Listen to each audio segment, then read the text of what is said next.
ज्याच्या नशिबी जे जे लिहिले ज्याच्या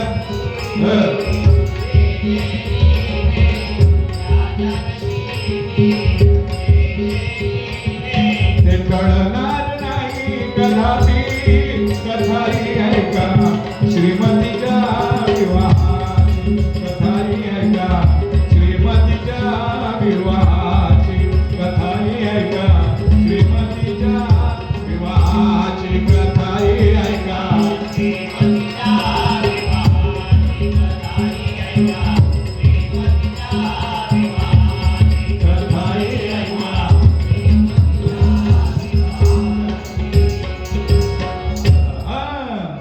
विष्णू भक्त अंबरीश राजा सिंहासनावरती बसलेले आहेत आणि आपली लाडकी कन्या श्रीमती हिच्या लग्नाचा उपवर झालेला नाही तेव्हा ते आपण योग्य वर पाहून तिला तिचं लग्न लावून द्याव्या. आणि बघा आपली मुलगी वयामध्ये आली मुलगी मोठी झाली की खरोखर आई वडिलांना त्याची फार मोठी चिंता लागते की हिचं चांगल्या घराण्यामध्ये लग्न व्हावं. आता देखील तसंच आहे पण तो पूर्वी थोडं वेगळं होतं. या बापाला चिंता लागलेली आहे म्हणून त्याने काय केलं चिंता लागलेली आहे त्याला तो काय म्हणतोय कन्या कन्या हो झाली आता वर वर कन्या कन्या हो झाली आता वर वर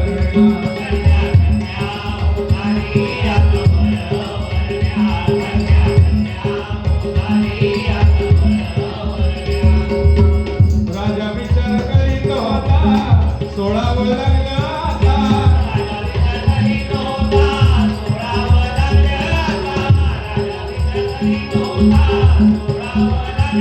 लवकर वाजवूया माझ्या कन्या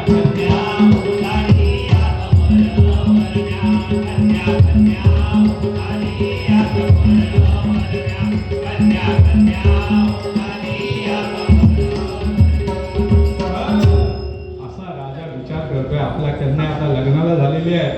इतक्यात काय होतं त्या ठिकाणी राजाच्या दरबारामध्ये नारद मुनी यांची स्वारी येते हातामध्ये वीणा घेऊन आणि नारद मुनी म्हणतात नारायण नारायण नारायण नारायण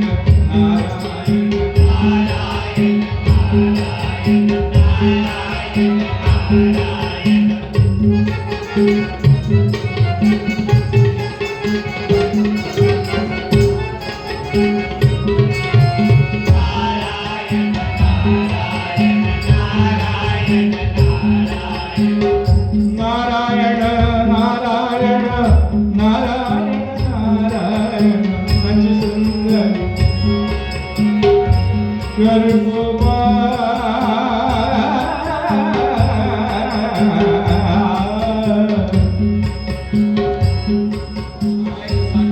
नारायण साटम अनिकेत भोगले याचकडून 200 रुपये आले आहेत. जोरदार टाळ्यांनी त्यांचं स्वागत करा.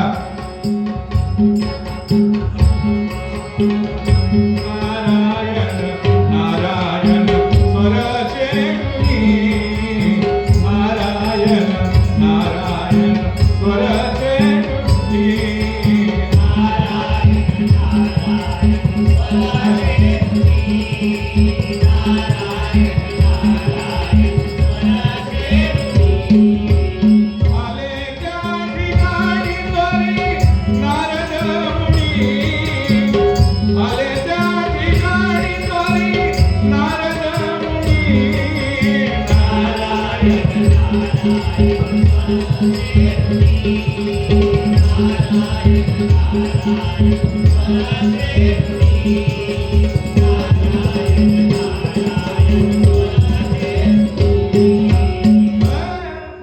इतक्यात काय होतं राजाची सुंदर कन्या सुंदर अशी कन्या नारद मुनींची नजर तिच्यावर पडली तेव्हा नारद मुनींच्या मनामध्ये नको नको ते विचार यायला लागले. असंच असतं लग्न व्हायच्या आधी एखादी सुंदर तरुणी आपण पाहिल्याबरोबर आपल्याला वाटतं की ही आपली पत्नी व्हावी असं. परंतु हा नारद ब्रह्मचारी याच्या मनात उलटा झाला. या ब्रह्मचार्याच्या मनामध्ये त्या कन्येला पाहिल्याबरोबर नारद म्हणतोय ही जर कन्या मला मिळाली तर मी हे सगळं सोडून म्हणाला मी हिच्या बरोबर चांगला संसार काढेन असा नारदाच्या मनामध्ये विचार आला. आणि तो काय म्हणतोय,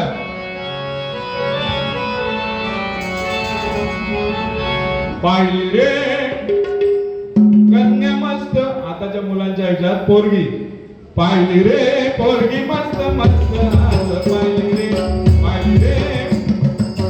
जेव्हा म्हणतील बुवांका 76 वर्ष झाली, अरे बाबा या मुलांसाठी बोलावं लागतंय. आम्ही जेव्हा कमी वयाचा होतो तेव्हा पोरगी बघायला जातच होतो, मुलगी बघायला जातच होतो. आता त्यांचे दिवस आहेत, तुमचे दिवस आहेत, परंतु ते दिवस चांगले पुढे जायला पाहिजेत. ऐका, पाहिजे रे पोरगी मस्त मस्त, पाहिजे रे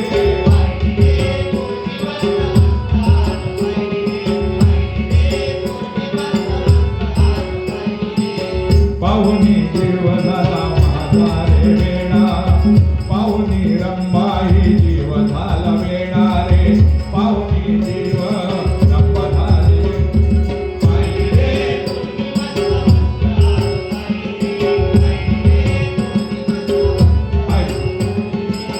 पाहुनी रंबाई जीव वेडा झाला रे, पाहुनी रंबाई जीव वेडा झाला रे, पाहुनी रंबाई जीव वेडा झाला.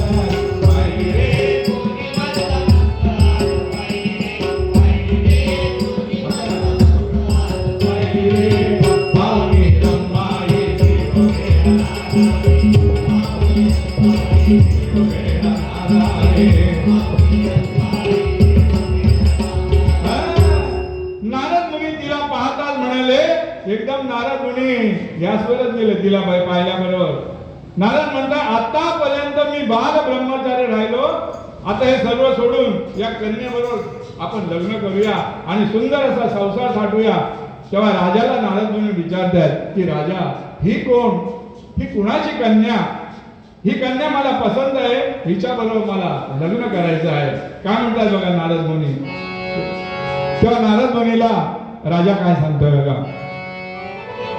राजा सांगे नारदाला, या तुम्ही स्वयंवराला, राजा सांगे नारदाला, या तुम्ही स्वयंवराला,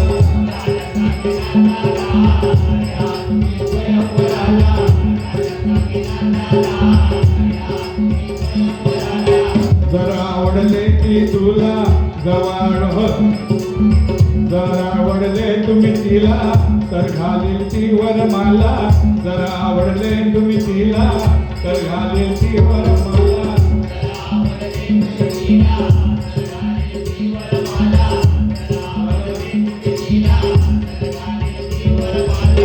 जमलं तर स्वयंवराला या तुम्ही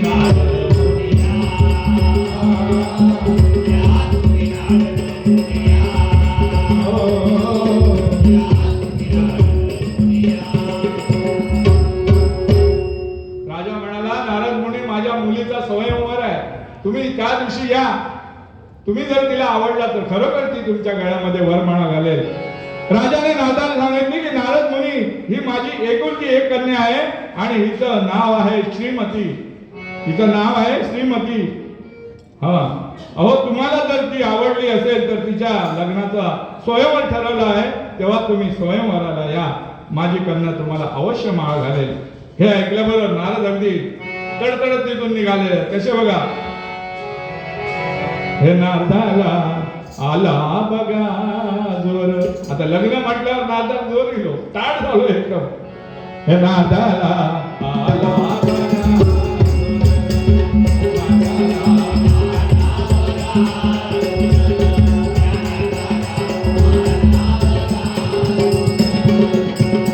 ब्रह्मचारी विसरून गेला, फार कामातून गेला, ब्रह्मचारी विसरून गेला, फार कामातून गेला, अंबरीशीच्या कन्येसाठी.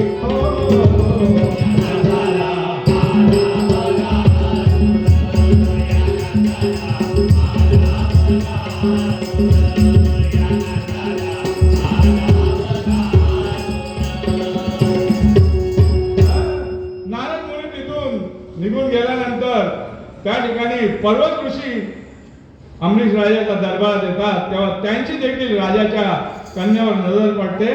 ते तिच्यावर मोहित झाले आणि ते म्हणतात आणि ते तिला म्हणतायत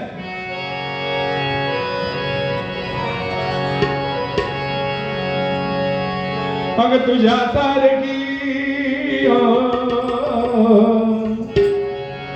तुझ्या सारखी सुंदर रमणी ना दिसली देव लोकात. अशी अप्सरा आज पाहिली मी तर नाही स्वप्नात.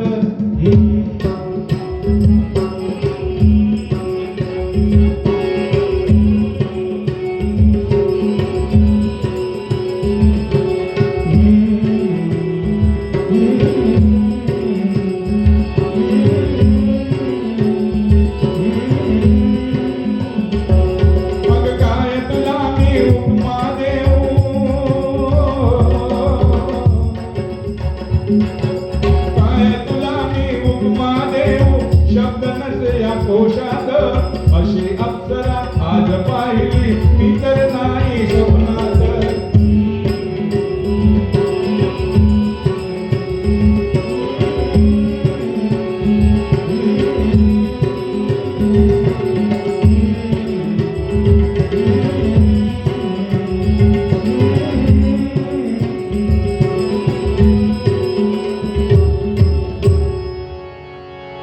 पर्वत ऋषी देखील तिच्यावर खुश झाले आणि ते लगेच राजाला म्हणतायत राजा अमरीशा माझी इच्छा सांगतो मी तुला. पसंद है मुलगी मला पसंद है मुलगी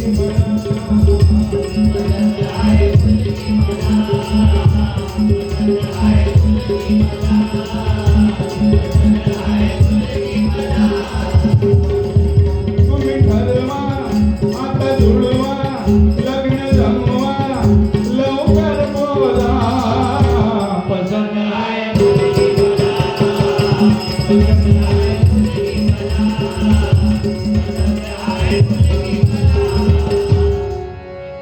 पर्वत ऋषी देखील लग्नाला उत्सुक झाले होते. तेव्हा राजाने नारद मुनीप्रमाणे त्यांना देखील स्वयंवराला बोलवलं. त्यांना देखील स्वयंवराला बोलवलं तेव्हा ते म्हणतायत पर्वत ऋषी त्यांना माझे मन झाले बेचैन माझे मन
विष्णूकडे आले आणि म्हणाले देवा आपला लाडका भक्त अमरीश राजा याची कन्या मला फार आवडलेली आहे म्हणून मला आपल्या साथीची आणि आशीर्वादाची गरज आहे.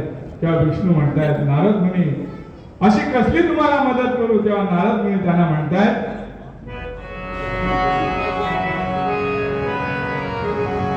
कीर्तिवान रूपवान गुणवान जडले हो तिच्यावर माझे मन कीर्तिवान रूपवान गुणवान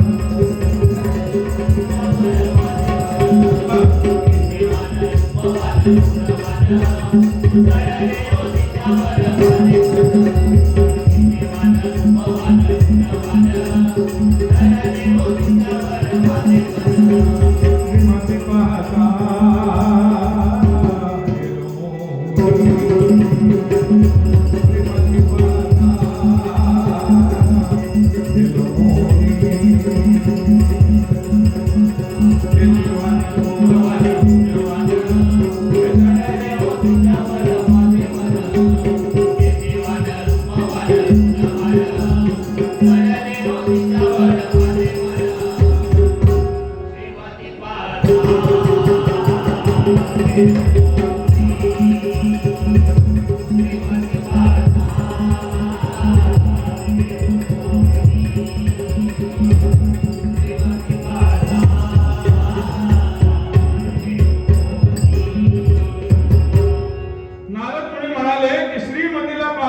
मी मोहून गेलेलो आहे आणि मी तिच्याशी लग्न करण्याला उत्सुक आहे, परंतु आमच्या लग्नामध्ये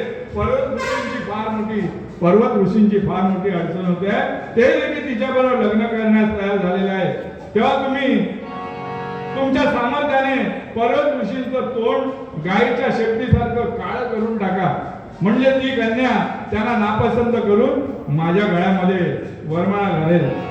तेव्हा ते म्हणाले, विष्णू म्हणाले की जा नारदा, तुमच्या मनासारखं होईल तसा नारद तिथून निघालेला आहे.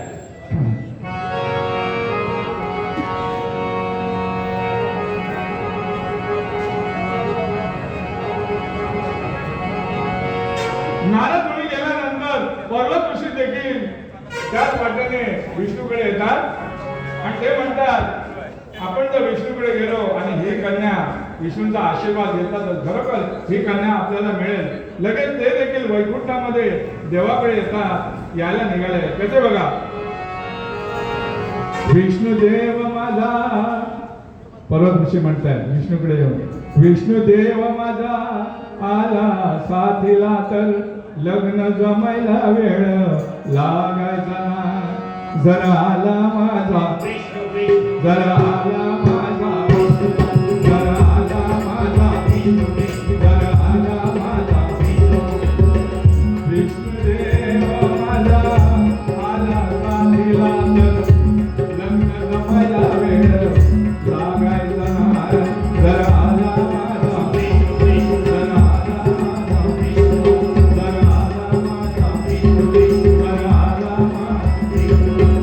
विष्णू शिवाय काम जमायचं नाही, विष्णू शिवाय काम जमायचं नाही, विष्णू शिवाय काम जमायचं नाही, तो करील माझं मस्त मस्त. जरा आला माझा, जरा आला माझा, जरा आला माझा, जरा आला माझा. पर्वत ऋषी विष्णू देवाकडे येतात आणि म्हणतात की देवा, आपला परमभक्त अंबरीश राजा यांची कन्या मला खूप आवडली आहे आणि तिच्याशी लग्न करायला मी तयार झालोय, परंतु आमच्या लग्नामध्ये नारद मुनी थोडा अडकटता आणतायत, घोळ करतायत. तेव्हा तुम्ही एक काम करा, तुम्ही नारद मुनींचं तोंड माकडाच्या तोंडासारखं काळा करून टाका, म्हणजे ती कन्या नारदाला नापसंत करून माझ्या गळ्यामध्ये वरमाळा घालेल, माझ्या गळ्यामध्ये वरमाळा घालेल. विष्णू म्हणाला, ठीक आहे म्हणाला, तुझ्या मनासारखं हो.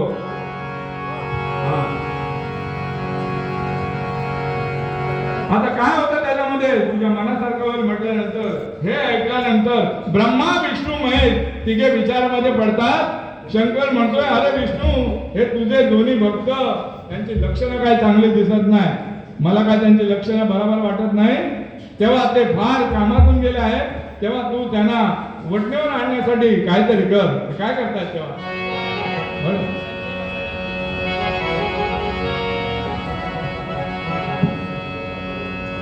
संजय पाताळे गुरुजी यांनी 500 रुपये दिले आहेत. जोरदार टाळ्यांनी त्यांचं स्वागत करा.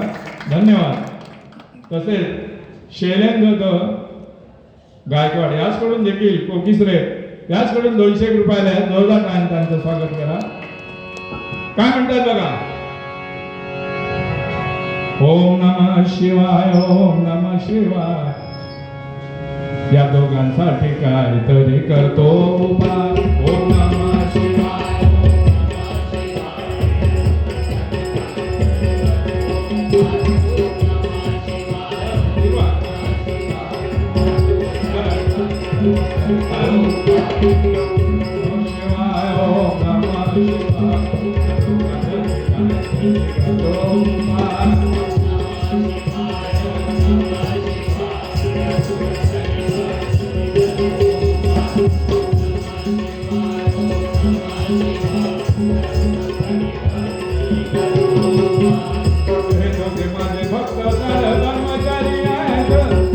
माझे भक्त बाल ब्रह्मचारी आहेत.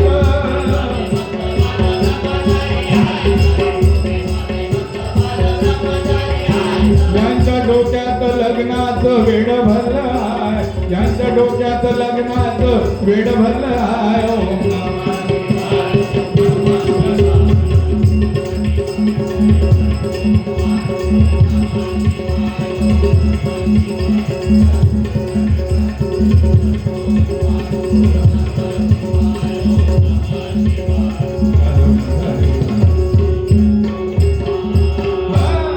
तेव्हा ठरल्याप्रमाणे नारद मुनी आणि पर्वत ऋषी राजाच्या दरबारामध्ये हजर होतात. तेव्हा पर्वत ऋषींचं गाई सारखं शेपटीचं तोंड काळं झालेलं पाहून नारद मुनी मनामध्ये खो खो खो खो करून हसतात. म्हणतात की विष्णूने ह्याची चांगली जिरवली. आणि इकडे नारदाचं माकडासारखं तोंड झालेलं पाहून पर्वत ऋषी म्हणतात, अरे नारदा नारदा नारदा काय तुझी अवस्था आहे. काय म्हणतात. आणि राजाची कन्या हातामध्ये वरमाला घेऊन लग्न मंडपामध्ये उभी आहे आणि ते आपल्या पित्याला म्हणते, कुठला कुठला कुठला कुठला. नवीन मंडळी आहे, जरा सांभाळून घ्या, चुकलं तर. नवरा शोध कुठला कुठला कुठला कुठला नवरा शोध कुठला. आता तुम्ही सांगा बाबा कुणा घालूही वरमाला. आता तुम्ही सांगा बाबा कुणा घालूही वरमाला. आता तुम्ही सांगा बाबा कुणा घालूही वरमाला. आता तुम्ही सांगा बाबा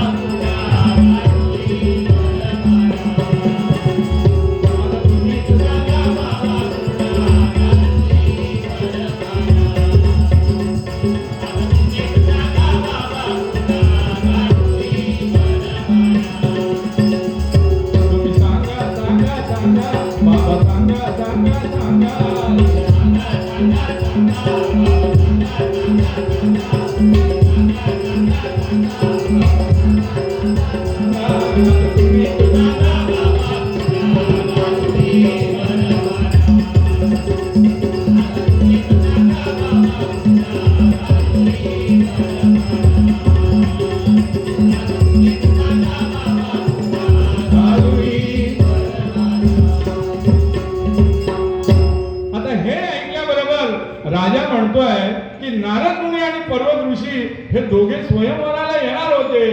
इकडे तिकडे बघतोय अजून आले कसे नाही. त्याबरोबर नारद मुनी मधूनच उठलाय. नारद मुनी मधूनच उठतात आणि म्हणतायत, अहो हा काय मी आलोय, मला ओळखला नाही. बो आमचे मला ओळखला नाही. आणि राजाला म्हणतायत, अहो हे काय. नंतर पर्वत ऋषी देखील उठून उभा राहतो आणि म्हणतोय, अहो मी देखील या ठिकाणी आलेलो आहे. अहो केव्हाच आलेलो आहे. मला कुणी एक पाणी सुद्धा एक थेंब विचारलं नाही. मी आपला गप्प त्या ठिकाणी बसून आहे. तेव्हा पर्वत ऋषी देखील उठून उभे राहतात. ते म्हणतात, मी पण तेव्हाच आलो आहे. आता मला पाणी सुद्धा कोणी विचारलं नाही. दोघांची अशी तोंडे पाहून त्या ठिकाणी जमलेली सगळी मंडळी हसायला लागली. काय म्हणतात बघा. दोघांना पाहून सारे टंग टंग टंग टंग. याच्यासाठी रेसल करूची लागतात. दोघांना पाहून सारे दोघांना पाहून सारे दोघांना पाहून सारे हसले हसले हो दोघांना पाहून सारे हसले हसले हो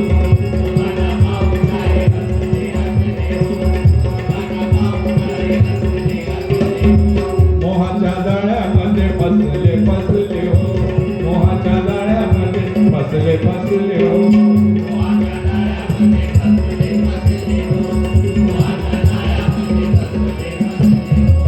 शक्तीचं तोंड एका माकडाचे तोंड शक्तीचे तोंड एका माकडाचे तोंड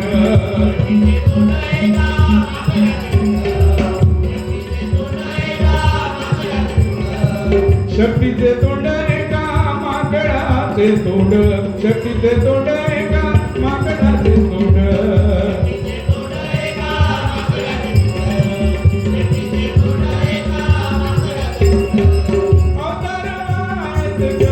कसले हो दोघांना पाहून हसले हो दोघांना पाहून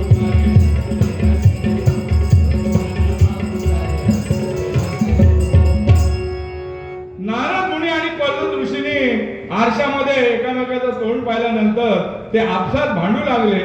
पर्वत ऋषी म्हणतात की नारदा हे सगळं तुझ्यामुळे घडलं आणि नारद मुनी म्हणतात की पर्वत ऋषी हे सगळं तुझ्यामुळे घडलं. झालं दोघांचं एकमेकाशी भांडण चालू झालं. दोघांचंही भांडण चालू झालं. बघा कसं बघा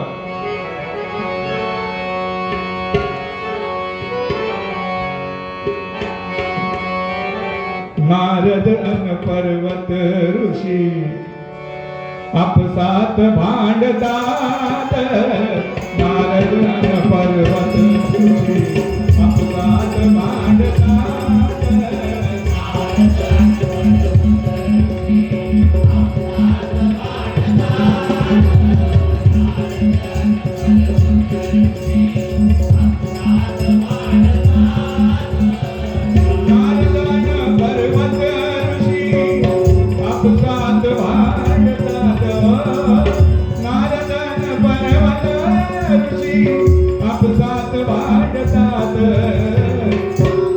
कशी झाली हो फजिती किती झाली हो फजिती दोघांची दरबारात.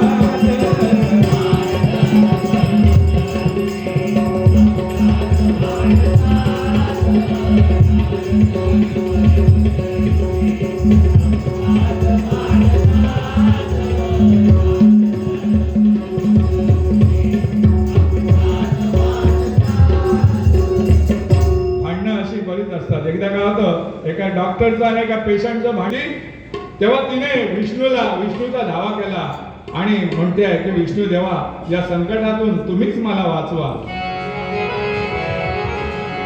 धावा विष्णू देवा या संकटातून वाचवा. धावा विष्णू देवा या संकटातून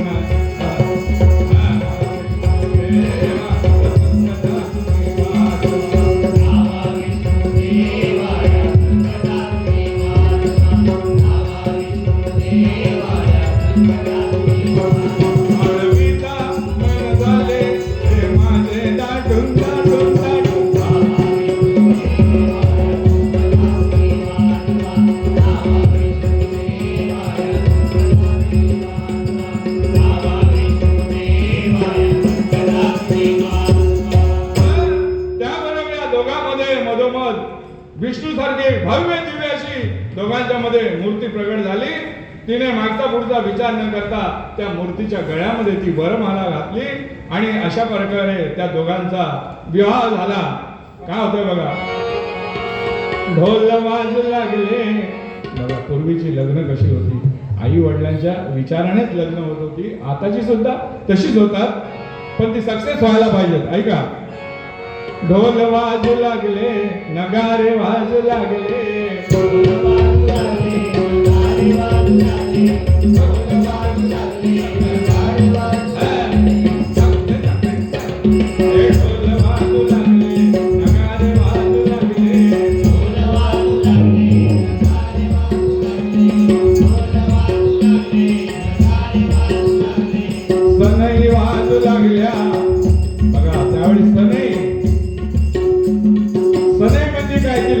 होती.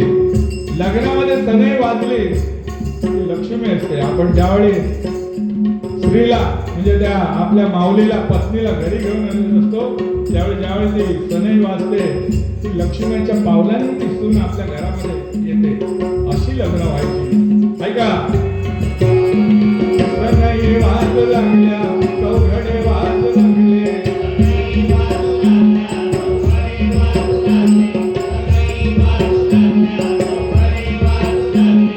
श्रीमती आणि विष्णूचे झाले बघा लग्न, दोघे रागाने चालले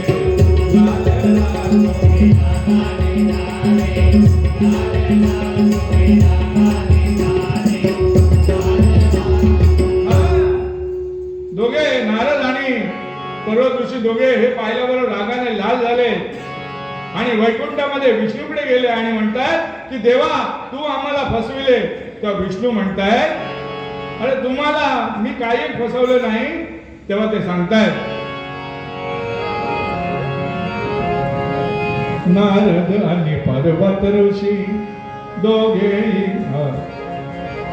नारद आणि पर्वत ऋषी दोघेही पुसती विष्णूशी, असा काय आमचा झाला गुन्हा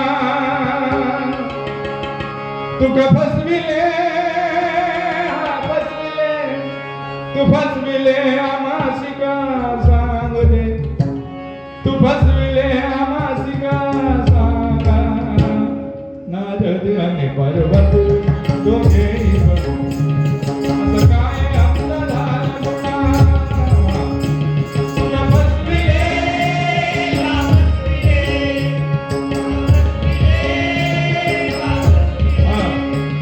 तू फसविले देवा का सांगा.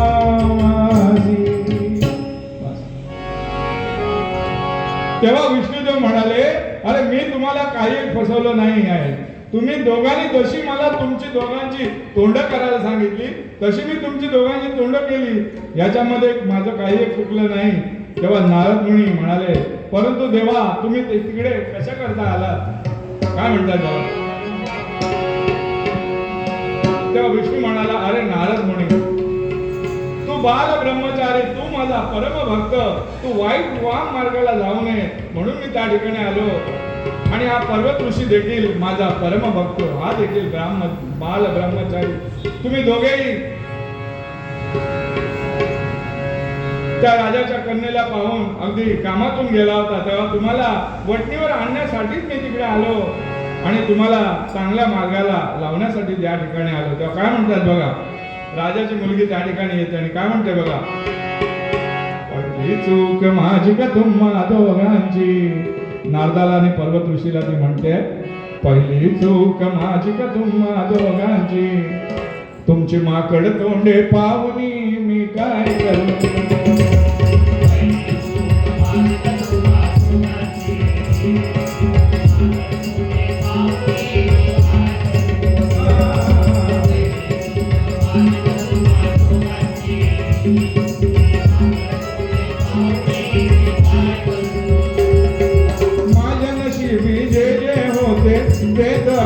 घडले मी ज्याची होती त्याने नेली, हेच काय न चुकले.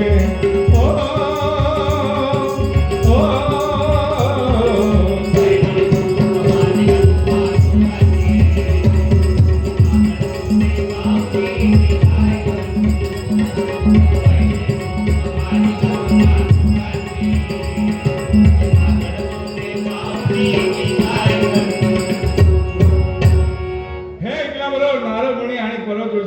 या दोघांनी विष्णूच्या चरणावर आपलं डोकं ठेवलं आणि म्हणाले की देवा आमच्या हातून फार मोठी चूक झाली आहे, जे करू नये ते आम्ही केलं, यापुढे आम्ही असं करणार नाही, तेव्हा आम्हाला क्षमा करावी. तेव्हा विष्णुदेवाने त्या दोघा बलाढ्य राक्षसांना वाईट मार्गापासून चांगल्या मार्गाला लावलं आणि श्रीमतीच्या नशिबामध्ये जे विष्णूशी विवाह होता तो त्यांच्याबरोबर झाला आणि कथा इथे संपलेली आहे.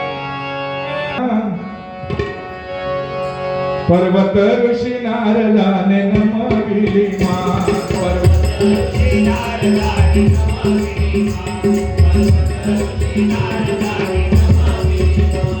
श्रीमती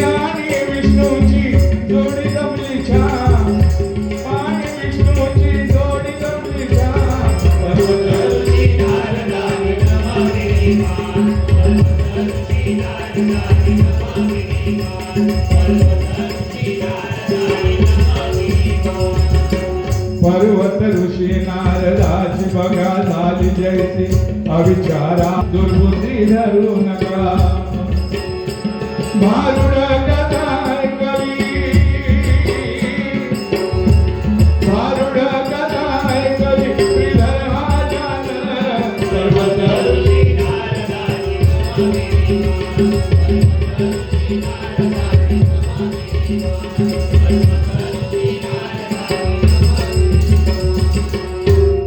अशा रीतीने ही कथा इथे संपलेली आहे.